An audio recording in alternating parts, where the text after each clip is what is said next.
So, hello everyone. I am Roberto, a researcher at the S2 group.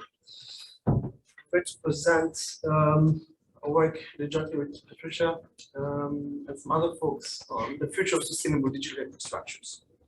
So, just some background context on how much software consumes. You know? A lot of, or not a lot. What do you think? A lot. A lot. Yeah. So just to give you a bit of perspective, to train a big AI machine translator, you know, like Google Translate, whatever you use, it takes around 626,000 CO2 kilograms. How much CO2 kilograms per year do you think a person wastes? How much does a person consume? I mean, come on, 600, oh, damn it. 5, huh? 5, that was very good. Yeah, how did you do that? So, you know, to put it in perspective, training something like Google Translate takes approximately, what, 57 people consume in a year, right? Everything included, like clothes and waste and food, etc. So it's a lot, right? So you say, okay, in the context of AI, it was a bit at the beginning, like it was consumed a lot, but now we're getting better. Actually, it's like the opposite, like the resources needed to double AI, especially with deep learning and whatnot, is doubling, you know, like 4 times a year, 3 times a year, between 3 and 4. So not looking good at all. This is another paper just to give a bit more context. It was a bit old from 2017, which predicted by 2025, the ICT sector will consume X of all produced electricity in the world. Again, wild guess, what is X? 60. 16, okay? 60% of all electricity? Yeah. Okay, no, a bit less. I'll tell you that much. 25? 30? 10?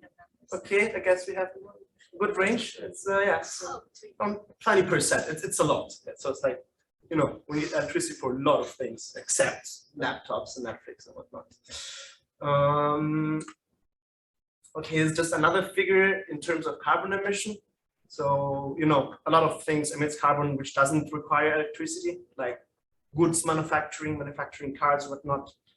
What do you think that the ICT sector will consume by 2025? 15. Actually, this is much lower. It's 5.5, but still, it's a lot. So with this in mind, what we did was a study we conducted jointly with, it's written there, but around 50 people from, you know, big tech, like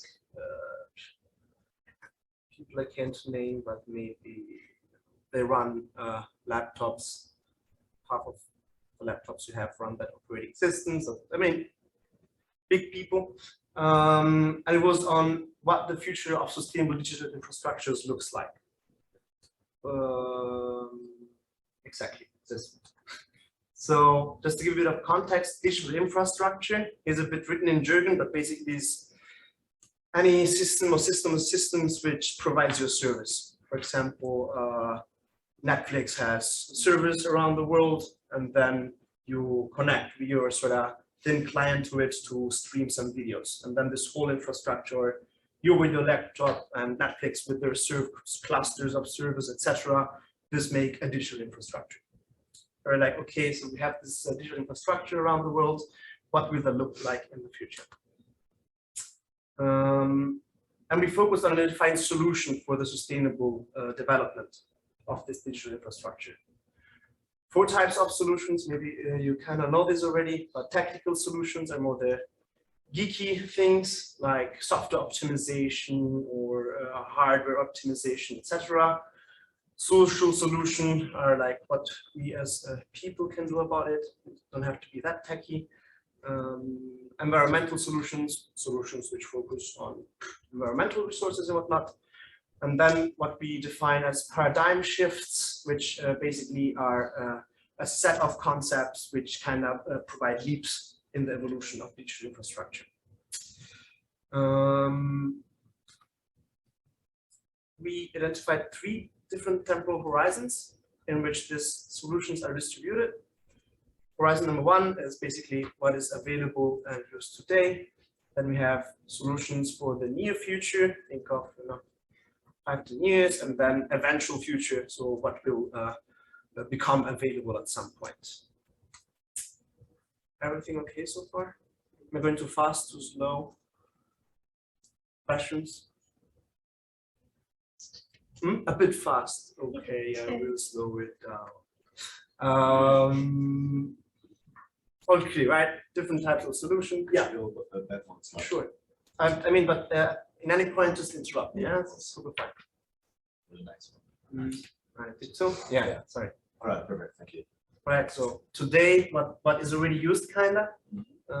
Near future, what will become available very soon, and then eventual futures like the beyond stuff, kind of. Okay, so you're doing good, I guess. I'm going a bit fast. So this is the solution landscape, which we will go deeper into a bit. So basically, it's like we interviewed a lot of people, and they did focus groups together, discussed, etc., etc. And this is what came up. And these are the Horizon 1 solutions. There are some, so I won't explain all of them, just the most important ones. And first of all, Horizon number 1 is characterized, but maybe you know it, moving to the cloud. Just to get background, you are all information science, but you know what the cloud is. You're not computers. Okay. You know what the cloud is. What is the cloud? Right, very good. Yeah, so usually it's, we can define them mostly, it's like hyperscalers, what we call them. So think of, huge rooms of cooled servers lying next to each other. That's kind of mostly what the cloud is today. So you also have like smaller private clouds. So, the VU has their own cloud, but mostly it's hyperscalers. So huge facilities in which, few people go in and they run all day. So in Horizon number 1, what we see is a lot of things are done on the cloud now, right? Google Drive, Netflix streaming services, YouTube, etc., etc. So we see a bit of move from local servers to the cloud, and this are not just us as the people, maybe just use a computer, but also companies as well. So they outsource maybe all their infrastructure to some bigger players. And what we see also is the use of green energy sources. So, solar, wind power, etc., which might look as a very good thing to do, but actually has a downside, which I get upset about when, big players say, oh, but we are green, etc. But maybe when Facebook wanted to move to the northern part of the Netherlands. Anybody knows the story?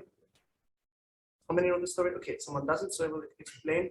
So there was, I guess it was less than 1 year ago, it was Facebook that announced we will move all our servers. So again, huge rooms of service to the Netherlands, and we will use green energy sources for that. And people got upset. And why is this? Because green energy sources doesn't mean unlimited resources, right? So there is still, if a big player comes and eats all the green energy sources, there will be none left for citizens or smaller companies. So this created a bit of an uproar. So in the end, Facebook didn't move. I mean, Meta now. Okay, but, so we also see the use of green energy sources. Then, with this shift to the clouds, we have all kind of fancy heuristic for hyperscale hardware management. Again, if you have like this huge clusters all stored in one facility, then you can take advantage of smart cooling systems, or say, we have super hot rooms downstairs, we put them down, then the hot air flows up and we don't have to heat offices or whatnot. Or They do immersion cooling, which I didn't know before doing this study. So basically they submerge hardware into cooling oil or whatnot to make it cooler, or they move servers to colder places because they don't have the cool things because the planet takes care of it, which is not ideal for climate change and whatnot, but it's done. Google did it recently. So these are then the heuristic for hyperscale hardware management. Then we have domain-specific hardware, I guess, with AI and whatnot, that there are specific hardware, for example, the AI accelerators or hardware specific for mining cryptocurrencies or whatnot. This is also being used, and giving this very specialized task, you can, do it without consuming that much energy. So that's also one thing which is done. And then finally, strategies for awareness creation. These are becoming more and more common nowadays. So I guess Amazon Web Services does it, Microsoft Azure does it, cloud to a certain extent. So what they do is, they give some mumbo jumbo metrics on the CO2 you emit by your services, which I guess it creates a bit of awareness of, oh, I'm training an AI model from a week and I don't know if it will work or not. And I really consumed, the CO2 needed to create 3 cars. So it's a bit of awareness creation. Any questions on these? You sure? I have one for you. Can someone give an example of an application like a software, which uses 3 of these solutions? Just be creative, there's no right or wrong answer. Can be wrong. Horizon 2 time solution. Do we also have a lot of things which I can't explain all, but you can always read the paper if you're more interested in it. Just going through some. So what we see in Horizon 2, so it's like you're getting there, it will happen not far from now, is flexible, distributed, and disaggregated data management. What it means is basically right now, so that data and computation is fixed in certain places. They're kind of trying to move data and computation closer to where we really need it. And in Horizon number 2, this will become more evident. So, already, if you watch a video on YouTube with high probability, it's not in the server in the US, but it will be someone here in Europe.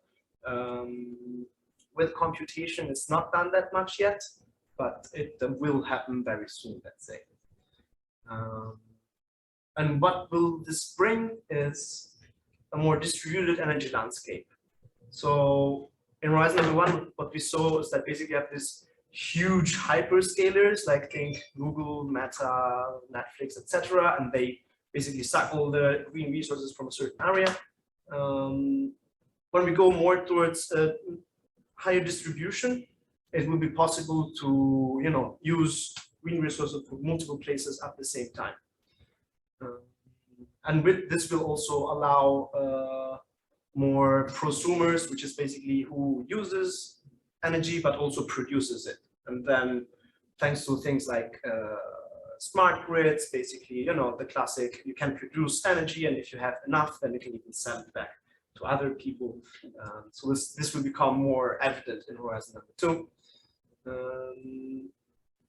Then AI, AI now is half of computer science, basically. And so we'll see also AI energy optimizations, taking into account also that we're going more towards distribution. So we'll have things like federated learning algorithms. So basically, different computational nodes, which with divide and conquer kind of do their own thing and then bring everything together for a solution. Or maybe you can, download the model somewhere. For example, the phone, it's like maybe if I do OK Google, then it will process already something. For example, the translation from speech to text will be done locally without need to call a server, and this way consumes a bit less energy. yeah, I mean, data compression, approximate computing is also a thing. So maybe you don't need, how much AI can I talk to you about? Like none, or yeah, something a little bit. Like, okay, but the more data you give to an AI algorithm, the better it is, kind of. But then if the quality of the data is good, but then, you know, at some point it sort of reaches a level of saturation in which you can give it like, you know, double the amount of data and it still like not improve at all. So approximate computing takes that a bit into account and says, okay, I learned enough, you know, I'm not too perfect, but that's fine for now. Yeah, then dynamic software services and resource allocation. Again, for example, you can think that some training an AI model, again, for example, you can do it during the night when you don't have anybody who uses, you know, streams Netflix, so Netflix servers can say, hey, you know what, now it's time to do the training, and this way you have sort of a more balanced use of the energy grid. And then we'll hopefully see also the growth of conscious software developers and consumers. So, you know, that software developers will start to say, okay, can this be done better from a resource point of view? And same for consumers that say, okay, maybe I can not watch a YouTube video in 8K, 4K is enough, because I will not notice it better. This is horizon number 2. Questions? And guess what? I have one for you. An example which fits the horizon number 2 paradigm and one which doesn't.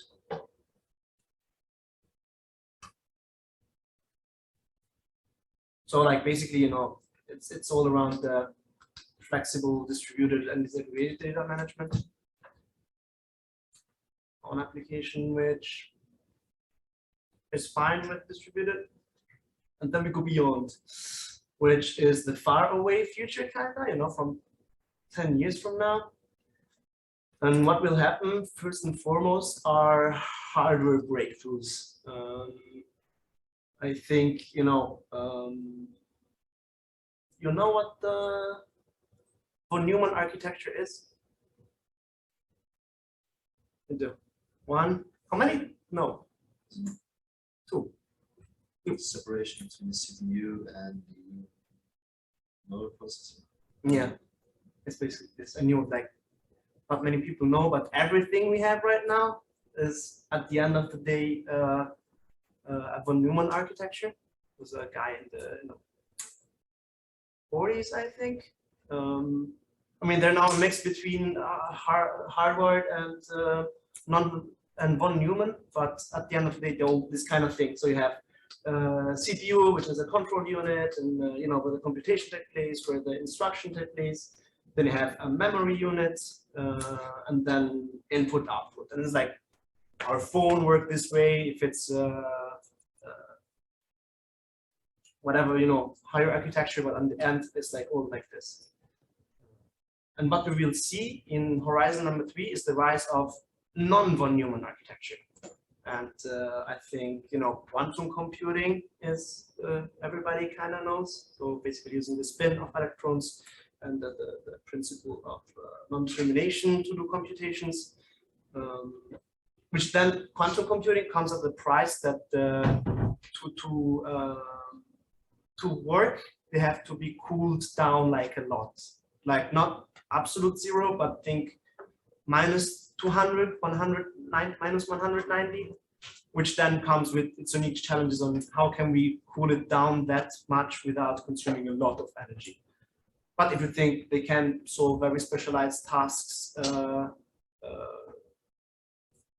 millions of times faster than a normal von Neumann architecture, then, you know, maybe it's worth the hassle. Then we'll see high density storage is also can become quite high sci-fi, like storing on DNA and stuff. You know, it's like using DNA helix to store information, which, yeah, DNA is pretty cool, and we all have it, and it stores a lot of information. Right, it brings me to another question, general purpose question. you know the difference between digital and analog?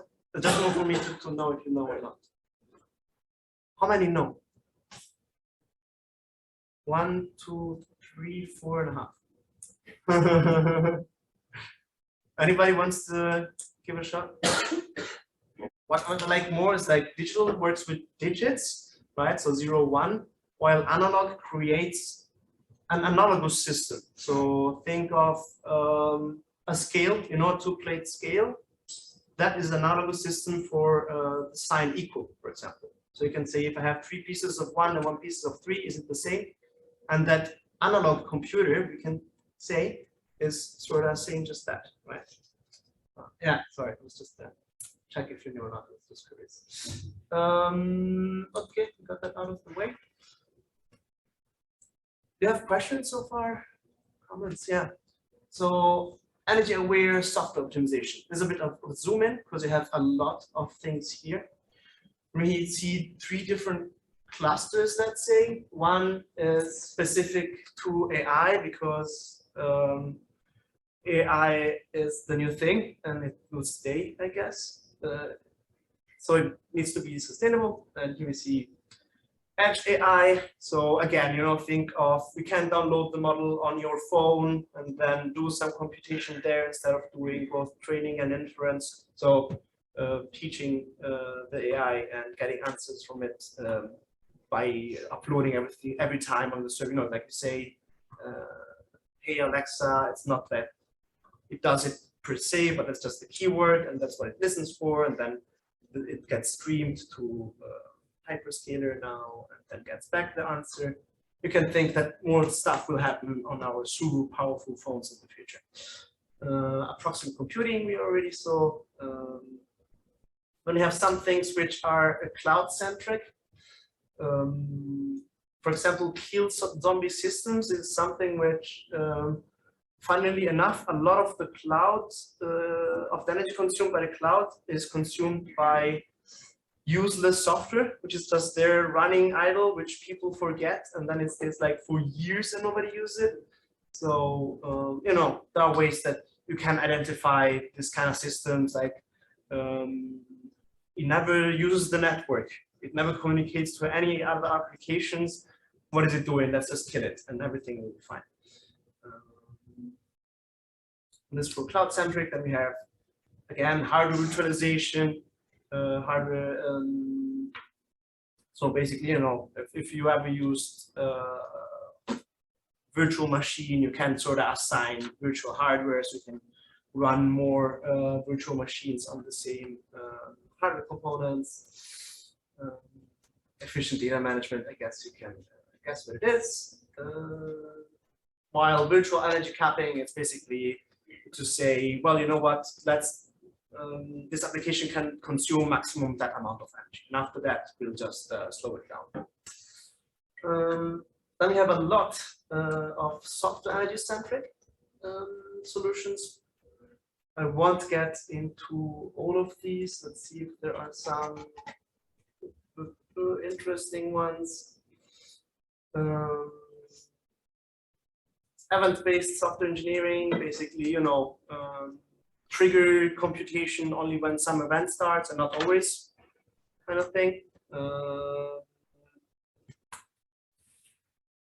Energy-driven software engineering is basically what I do as research. So trying to optimize software by making it do the same thing, but by consuming less energy. And then also, for example, energy-centered self-adaptation. So software adapts itself by considering the energy. So maybe, you know, less energy is available. I will slow a bit down performance without letting the user really noticing it. That kind of thing. Yeah, these are all in the paper then, and if you want to have questions on it, just come back at me whenever. We're good. Great. Sure? Great. There we go. Here are some economic things. So in addition to the solutions, we also have identified adoption factors, impediments, and open problems. Adoption factors, meh, I mean, not that interesting maybe. I mean, yeah, technology has to be ready in order to be used. It has to be easily integratable into other systems. So someone says, hey, we have this quantum computer, but you can only use it for one problem and you can integrate it in anything else. That's going to be an issue. Support for trade-off decision making. So, of course, it's a big problem, especially with big cloud providers right now. They just don't want to change their old way of doing things. So they really have to be sure that they can, have sustainability embedded into all their other economic processes. And then a holistic paradigm shift, which is connected with an open problem, which is the activating taxation strategy, which is basically that right now,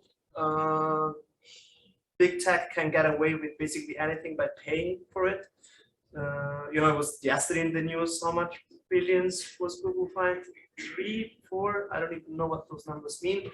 But basically you need to have a more activating taxation strategy to say, hey, you're consuming too much now, and it's not that I'm telling you, is that you have to pay for it like a lot now. And that will maybe move a bit things. Similarly, basically all the impediments are kind of connected to this. So certain resilience to change of the whole IT sector of changing the old way they're doing things. And we see this over and over again.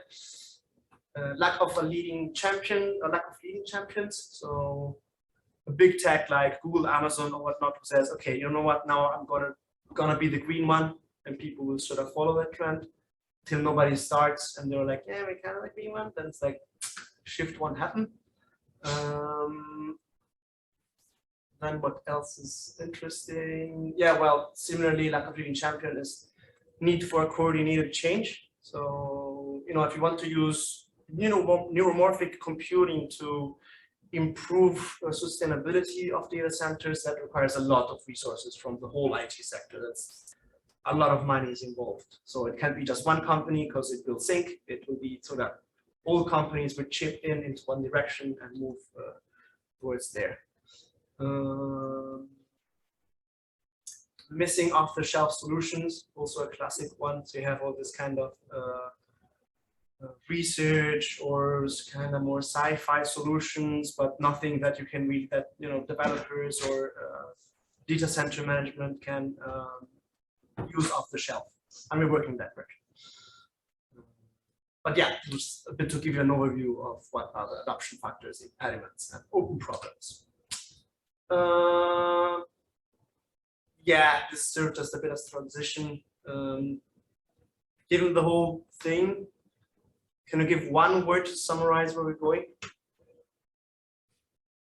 Okay, word I was thinking of is disaggregation, but yeah, because more and more things are getting, I don't know, but like more and more things are getting disaggregated. So like right now it's like more hyperscalers, and in the future it really become what do we need and when. So it's like, oh, this can be done in the phone without needing any network. Let's do that, for example. Or, oh, this requires a lot of an AI accelerator. We have one here. Yes, we have. Yeah, but all great answers. We identified 4 incremental scenarios that describe sort of the future evolution. First one, no surprise, is cloud centralization. So we go from kind of these little dots, which are on-premise machines, like small IT companies which have their own servers, to just put everything on the cloud, just pay Google for it, and get rid of all hardware problems, like, it's like someone that needs to cable stuff, all that software companies can get rid of. Highlight. So basically, yeah, moving from on-premise to the cloud, and basically how you achieve sustainability is by delegating all sustainability concerns to the cloud itself, so then we'll do their hyperscale optimizations, immersion cooling, and using green resources and whatnot. Question. Running. Scenario number 2, same horizon number 2. So after 5 years, but before 10, let's say, is flexible geolocation. Again, I'm just basically summarizing a bit everything we saw today. So we have more distributed computation and data storage across areas, instead of having Facebook going to the Netherlands and saying, now we'll use all your green resources. It's more little prosumers which will use things, and here will become more prominent the use of edge computing. So think again, phones is a perfect example. Distributed energy landscapes, so not the super big energy parks, but more I have a solar panel at home and I produce what I consume, maybe I sell a bit or I buy a bit.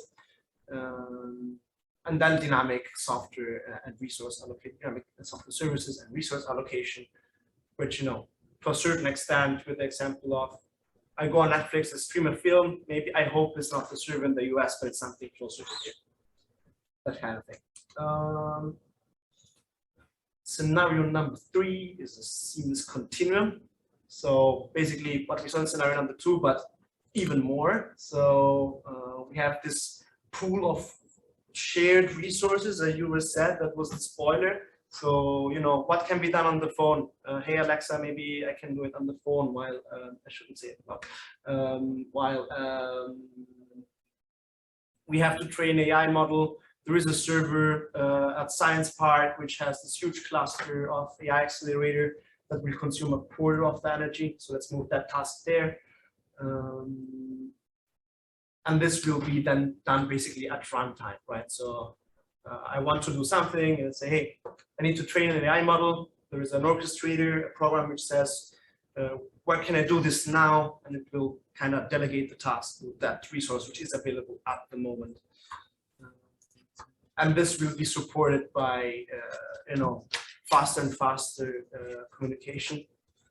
Think of Write-in talked about it, but there will be a higher use of photonics, both inter-server and intra-server. Basically, think of very fast communication speeds. You know, 5G would be a joke like that. And then finally, last scenario is following time, space, and energy, which means basically, again, even more on the we delegate tasks at runtime, but this time considering the software we need to run, the hardware we have in this continuum of resources, the energy. So where is the energy available? Maybe it's in Indonesia and it's more sustainable to use the server in Indonesia than the one here. Could be. Proximity of resources, sure, is something which is sustainable as the one in Indonesia and we can use it at that step. And timeliness. Do I need to, is it important that I have to do this now, or can I delegate it to, you know, the night when nobody uses that much, I don't know, streams, films, and that. Yeah, sure, and of course, you want to notice this, right? So nobody wants to say, oh, film buffering because sustainability. So it will be seamless in that regard. Okay, almost on time. See you, Yari. Thanks for listening. For your project you're working on, which is the best fitting or most promising scenario?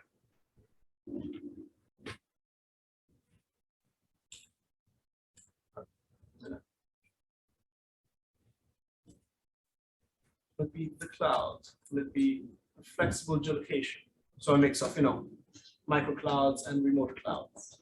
Will it use a seamless continuum of resources, or will it follow time, space, and energy?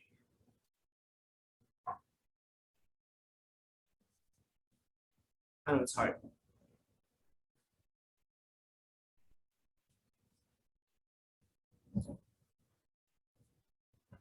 If nobody knows, actually, I was saying it's not important that it's not really important that you answer this question now, because it will be part of assignment 3. So this you will have to answer for assignment number 3 for both questions. So that, you know, just think about your project and which scenario fits best and what's the most significant change you have to do. Yeah. So then if you have questions, you can reach out, or, you know, you can find me on the internet if you don't understand something about a scenario. I won't tell you the answer to this question, but I can do my best to help you without answering. The slides are already on Canvas. The paper I was talking about is in the reading material. make sure to read it because I rushed a bit maybe in the scenarios, especially. Sorry for that, but you'll have to double check that maybe. Oh, good. Thank you so Thanks much. for listening. We'll see you next Thank you.